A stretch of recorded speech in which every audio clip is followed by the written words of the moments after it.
Medidas en epidemiología y causalidad. Medición en epidemiología. Prevalencia, incidencia, riesgo, medidas de impacto. Nuestro principal objetivo es comprender y aplicar los términos de las medidas epidemiológicas básicas, como los cuales incluyen prevalencia, incidencia, riesgo, medidas de impacto y causalidad. En epidemiología es primordial la medición. En este artículo se describen tres principales grupos de medidas de epidemiología, como son la frecuencia, asociación e impacto potencial.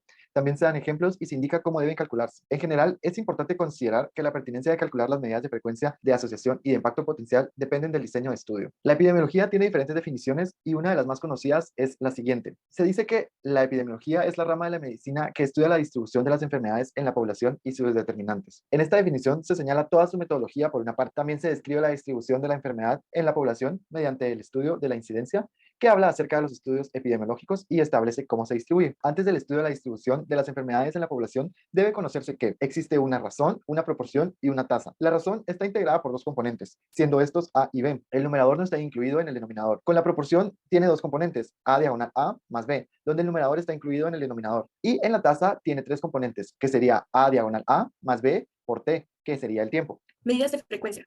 El estudio de estas, tanto en morbilidad como en mortalidad, comprende el análisis de la incidencia y la prevalencia. Vamos a comenzar hablando de incidencia. Esta también es conocida como tasa de incidencia, ya que consta de numerador, denominador y tiempo. Esta determina los casos nuevos presentes en la población en un periodo de tiempo determinado, y dentro de estas vamos a encontrar a la incidencia acumulada. Esta generalmente consta de un grupo de individuos que inicialmente se encuentran sanos en el inicio del estudio, los cuales a través del tiempo algunos pueden enfermar. También consta de un tiempo fijo para todos los individuos. Es por eso que este no se incluye en la población, al ser un tiempo constante. También encontramos a la densidad de incidencia, cual a diferencia de la incidencia acumulada, contabiliza el tiempo de exposición de toda la cohorte de estudio. Para esto tenemos dos métodos. El primero es la sumatoria del tiempo persona exposición de la cohorte de estudio. En este, el denominador suma el tiempo de exposición sin la enfermedad. Para ejemplificar esto, tenemos en la figura 1 6 individuos que ingresaron en tiempos distintos al estudio, dentro de los cuales se conoce el tiempo de exposición a la enfermedad. Para determinar de forma sencilla el tiempo persona exposición, se coloca a estos individuos como se muestra en la figura número 2 a la derecha, esto como que se iniciaran al mismo tiempo. En los rombos rojos vamos a encontrar a las personas de las cuales se perdió el seguimiento. Con círculos azules se indica a los individuos que enfermaron, y las líneas completas son individuos que completaron los 12 meses de seguimiento del estudio sin enfermar. Así, tenemos a los individuos A y E que tuvieron 3 y 5 meses, a los individuos B y D que estuvieron 3 y 8 meses, y a los individuos C y F quienes permanecieron 12 meses, como se puede mostrar en las figuras. Procedemos a sumar esto y nos da 43 meses de exposición. Para calcular la densidad de incidencia, vamos a tomar 2, que fueron las personas que enfermaron, cuales se encuentran representadas con el círculo azul, dividido 43, que es el tiempo de exposición de las personas. Esto me va a dar igual a 0.0465, lo cual puede ser multiplicado por 1000 para demostrar que hay 46,5 casos por cada 1000 meses persona. Este método solamente se puede utilizar cuando la cohorte de individuos es pequeña. Esto debido a que si la cohorte aumenta, este cálculo puede ser más complicado. El segundo método es cuando el tiempo persona es grande. Esto va a ser cuando tenemos más de 100 individuos. Para ello se va a multiplicar el número de individuos por el tiempo de seguimiento. Cuando se tienen más de 1000 individuos, se calcula la tasa anual. Para esto se divide el número de casos registrados durante el año entre el total de personas estimada. Prevalencia. Esta es una proporción y no una tasa, debido a que le falta el tiempo. Esta mide la cantidad de personas que se encuentran enfermas al momento de evaluar el padecimiento de la población. En esta no hay tiempo de seguimiento. Encontramos la prevalencia puntual. Esta es la más común y no especifica tiempo. También encontramos la prevalencia de periodo. Esta nos muestra la frecuencia de una enfermedad en un periodo de tiempo, por lo que expresa probabilidad de que un individuo sea un caso en cualquier momento dentro de determinado periodo de tiempo. El principal problema con este cálculo es que la población total puede cambiar durante el periodo, por lo que la población del denominador debe corresponder al punto medio del periodo considerado. Existe una relación entre prevalencia, incidencia y duración de la enfermedad, la cual es la siguiente fórmula. P es igual a incidencia por tiempo promedio de la enfermedad, donde P es igual a prevalencia de la enfermedad. Esto nos indica que la prevalencia aumentará, disminuirá o será estable dependiendo de la incidencia y la duración promedio de la enfermedad. Tendencia de incidencia. En epidemiología descriptiva de cualquier enfermedad, el objetivo es conocer cómo se distribuye la enfermedad en la población. Por ello tenemos que estudiar tres características de la distribución de las enfermedades. Incidencia según la persona, incidencia según el lugar de residencia e incidencia según el tiempo. Para ello tenemos el siguiente ejemplo. Incidencia de cáncer en los niños de 0 a 14 años, derechohabientes del IMSS, residentes de 5 estados de la República Mexicana durante un periodo de 18 años, periodo que comprende de 1996 a 2013.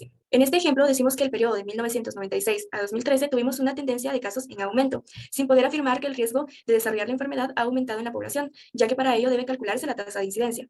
Para ello debe interpretarse que el riesgo de desarrollar la enfermedad en la población de estudio va en aumento, por lo que deben estudiarse las causas de esta tendencia. De igual forma, si la tendencia disminuye. Por otro lado, si la tendencia de la incidencia es estable, indica que el riesgo de desarrollar la enfermedad no ha aumentado.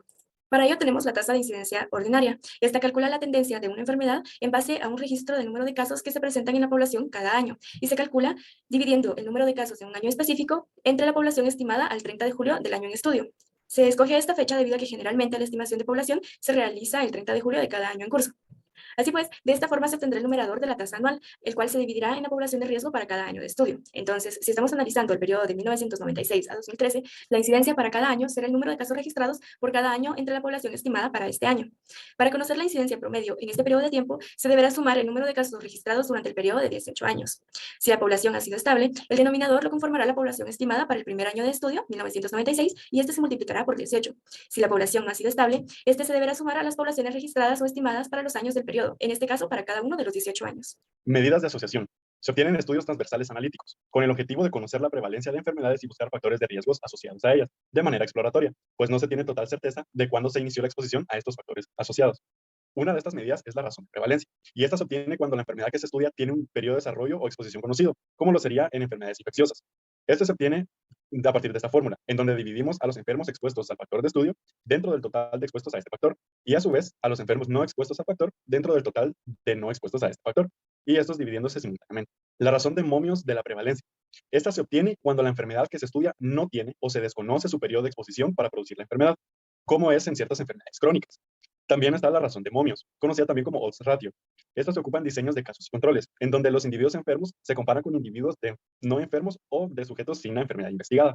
Y eso ambos se obtienen a partir de la misma fórmula, en donde se divide a los enfermos expuestos al factor de estudio por los no enfermos no expuestos al factor dentro del producto de los no enfermos expuestos a este factor y los enfermos no expuestos al factor. El riesgo relativo. Este se ocupa en estudios de cohortes, en donde se examinan dos grupos de la misma población. Uno que sí está expuesto al factor de riesgo y otro que no, durante un tiempo específico, y se evalúa después el número de enfermos después de este tiempo.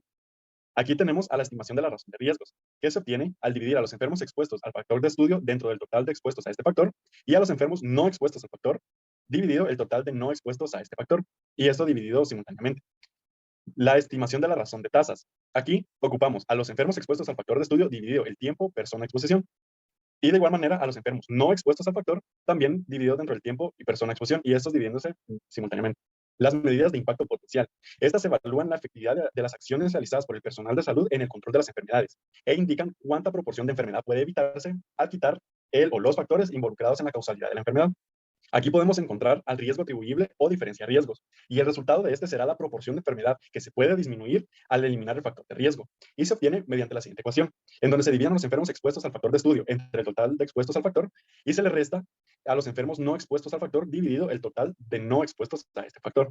Definición de causalidad en COVID-19 y trastornos neurológicos. La causalidad es la relación que se establece entre causa y efecto. Se puede hablar de esta relación entre acontecimientos, procesos y fenómenos en la producción de algo. Una serie de casos en Wuhan describió síndromes neurológicos asociados a mareos y alteraciones de la conciencia, pero con pocos detalles sobre la sintomatología. No está claro hasta qué punto estos trastornos fueron causados por el virus, pero en su lugar las complicaciones de una enfermedad crítica, desenmascaramiento de una enfermedad degenerativa o efectos de los medicamentos reutilizados. Es crucial que los neurólogos y neuropsiquiatras apliquen una estrategia sistemática para determinar si hay evidencia de que el SARS-CoV-2 está causando estas manifestaciones, si estas son consecuencia de una enfermedad sistémica grave o simplemente una coincidencia. Se propusieron criterios sobre los cuales construir un argumento sobre la causalidad de la enfermedad. Esta se puede aplicar a COVID-19. Síntesis y conclusiones. Se sintetizan las medidas de frecuencia de asociación o impacto potencial y causalidad que pueden circularse y calcularse según el tipo del estudio. También hay que considerar que las medidas para describir poblaciones tienen que ser interpretadas apropiadamente para que éstas sean utilizadas a fin de tomar decisiones en diferentes escenarios, ya sean pacientes, hospitales o países. Se correlaciona el término de causalidad mediante la ejemplificación de la relación entre el COVID y los trastornos neurológicos. Concluyendo así, que se espera que en esta revisión bibliográfica sirva de apoyo para que la prevalencia, incidencia, el riesgo relativo, razón de momios o bien las medidas de impacto y definición de causalidad sean obtenidas y aplicadas de una manera más eficiente. Acá se presentan las referencias bibliográficas usadas y adicional a esto se agregará un material didáctico extra, el cual podrá ayudar a una mejor comprensión.